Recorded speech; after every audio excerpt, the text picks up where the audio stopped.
नमस्कार, मैं शिवेंद्र आत्ममंथन के एजुकेशनल सेगमेंट में आप सभी लोगों का स्वागत करता हूं।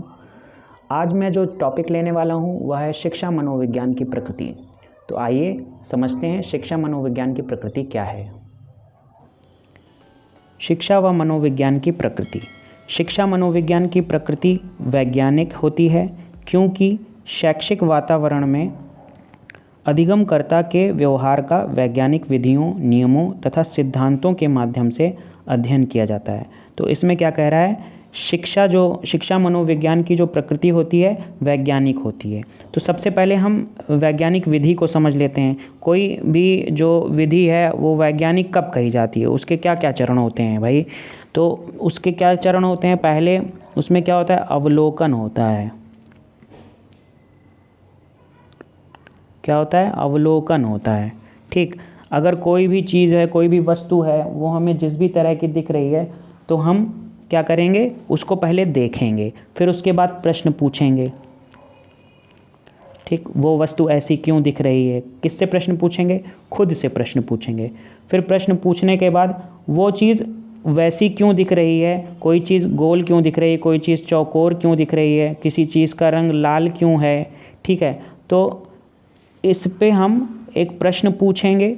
ठीक है, और उस प्रश्न को जानने के लिए हम एक क्या करेंगे, शोध करेंगे। क्या करेंगे, शोध करेंगे।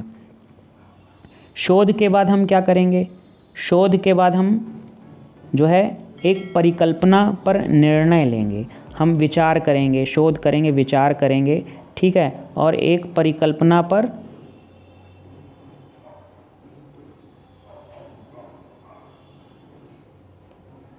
निर्णय लेंगे।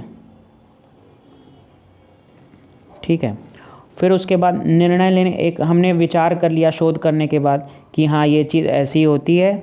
फिर उसके बाद वो ऐसी क्यों होती है, तो डेटा इकट्ठा करेंगे। ठीक, डेटा को इकट्ठा करेंगे, डेटा इकट्ठा करेंगे हैं डेटा, फिर डेटा को जो इकट्ठा किया उसका विश्लेषण करेंगे। विश्लेषण कर लिया। ठीक, अब विश्लेषण करने के बाद क्या करेंगे, उसकी डेटा की व्याख्या करेंगे। उसकी क्या करेंगे, डेटा की व्याख्या करेंगे। डेटा की व्याख्या करेंगे। ठीक, व्याख्या करने के बाद निष्कर्ष निकालेंगे। निष्कर्ष निकालेंगे भाई, हम इतनी बड़ी व्याख्या करेंगे और उसके बाद क्या करेंगे, एक निष्कर्ष निकालेंगे, एक निर्णय पर पहुंचेंगे, एक रिज़ल्ट आएगा हमारे पास। ठीक, जब हमारे पास रिज़ल्ट आ जाएगा तो हम उस रिज़ल्ट को, उस परिणाम को क्या करेंगे, अन्य लोगों को बताएंगे, अन्य वैज्ञानिकों को बताएंगे। ठीक है, और परिणाम साझा करेंगे। ठीक है, ये आखिरी प्रक्रिया होती है। ठीक, तो ये चरण होते हैं किसी भी विषय वस्तु के साइंटिफिक होने के। तो मनोविज्ञान, शिक्षा मनोविज्ञान भी इसी प्रकार साइंटिफिक है।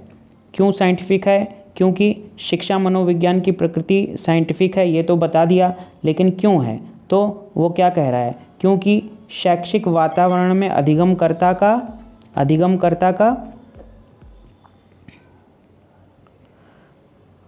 अधिगमकर्ता के व्यवहार का वैज्ञानिक विधियों, किस विधि से अध्ययन किया जाता है, वैज्ञानिक विधियों से, वैज्ञानिक नियमों से और वैज्ञानिक सिद्धांतों से, scientific method, rule and principle के माध्यम से अध्ययन किया जाता है। तो किसका अध्ययन किया जाता है, अधिगमकर्ता का अध्ययन किया जाता है। किसका अध्ययन किया जाता है, अधिगमकर्ता का, यानी जो सीखने वाला है, यानी छात्र जो है, जो सीख रहा है, उसका अध्ययन किया जाएगा वैज्ञानिक विधियों से, वैज्ञानिक नियमों से, है ना, और वैज्ञानिक सिद्धांतों से। ठीक, अब दूसरा पॉइंट देख लेते हैं। यह विधायक और नियामक दोनों प्रकार का विज्ञान है। विधायक यानी कॉन्स्टिट्यूटिव। ठीक, और नियामक यानी रेगुलेटिव। ठीक, विधायक विज्ञान तथ्यों पर बात करता है, यानी विधायक फैक्ट्स पर बात करेगा। ठीक, ये नहीं कि हवाई बात करेगा, जो है तथ्यों के साथ बात करेगा। ठीक, और जो नियामक होता है वो क्या करता है, नियामक विज्ञान क्या करता है, मूल्यांकन करता है, जो भी तथ्य हम कलेक्ट करते हैं उसका क्या करेगा, मूल्यांकन करेगा, है ना। फिर शिक्षा का स्वरूप संश्लेषणात्मक होता है। शिक्षा कैसी होती है, संश्लेषणात्मक होती है, ठीक है। जबकि शिक्षा मनोविज्ञान क्या होती है, शिक्षा मनोविज्ञान कैसा होता है, इसका स्वरूप विश्लेषणात्मक होता है। क्या होता है, एनालिटिक होता है, यानी यह भी साइंटिफिक तरीके से हर चीज़ का विश्लेषण करता है ना, एनालिसिस करता है, ठीक। चौथा पॉइंट क्या कहता है, शिक्षा मनोविज्ञान एक वस्तुपरक विज्ञान है, यानी मटेरियल साइंस है। शिक्षा मनोविज्ञान व्यवहार का विज्ञान है।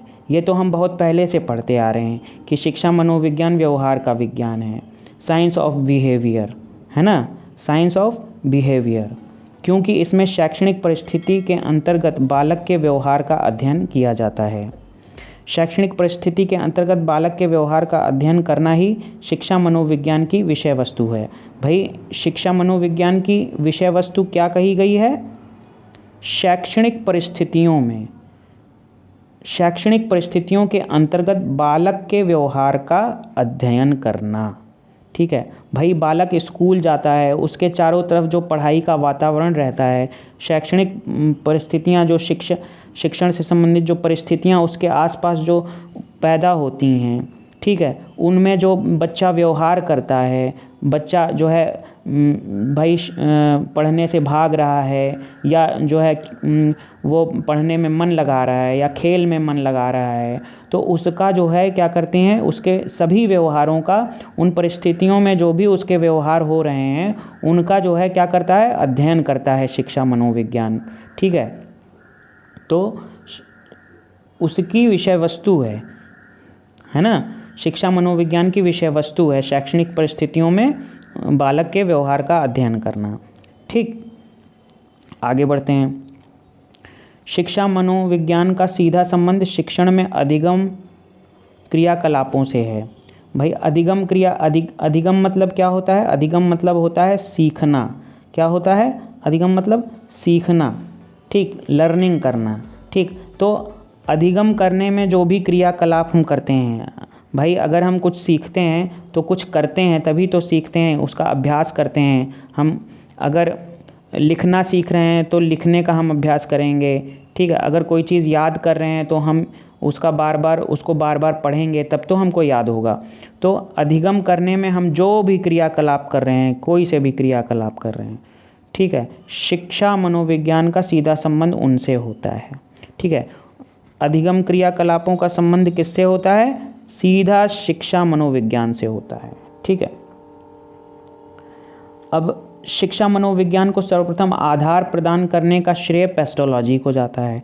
हम पिछली कक्षा में पढ़ चुके हैं भाई, शिक्षा में जब मनोविज्ञान का आंदोलन हुआ था कि शिक्षा को मनोविज्ञान से जोड़ा जाए, तो उसमें पेस्टोलॉजी फ्रॉबेल ने जो है महत्वपूर्ण भूमिका निभाई थी, और उनके जो है प्रयासों को जो है फलीभूत किसने किया था, मॉन्टेसरी ने किया था। हम पिछली कक्षा में पढ़ चुके हैं।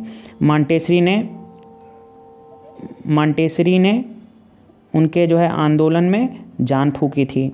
तो हम ये सब तो पिछली क्लास में पढ़ चुके हैं, और आप जो है वीडियो देख सकते हैं पीछे, मेरे जो है यूट्यूब चैनल पे पड़ा होगा, मैं नीचे जो है कमेंट में भी डाल दूँगा, आप देख सकते हैं, ठीक है।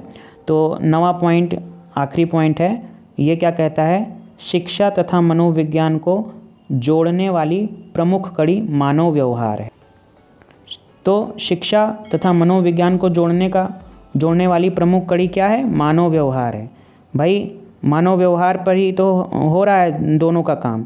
भाई शिक्षा देखो क्या कर रही है, मानव के व्यवहार को परिवर्तित कर रही है ना, मानव के व्यवहार को परिवर्तित कर रही है शिक्षा, और मनोविज्ञान क्या कर रहा है, व्यवहार का अध्ययन कर रहा है। तो ये व्यवहार ही, मानव का जो व्यवहार है, यही जो है दोनों को जोड़ता है और मनोविज्ञान की रचना करता है, ठीक है। तो ये 9 पॉइंट थे। आशा है आज आपको क्लास पसंद आई होगी, और आगे भी हम और वीडियो लाते रहेंगे। तो चैनल को सब्सक्राइब कीजिए, शेयर कीजिए, लाइक कीजिए, कमेंट कीजिए, अपने सुझाव कमेंट बॉक्स में देते रहिए जिससे हम क्लास को और अच्छी कर सकें। नमस्कार, धन्यवाद।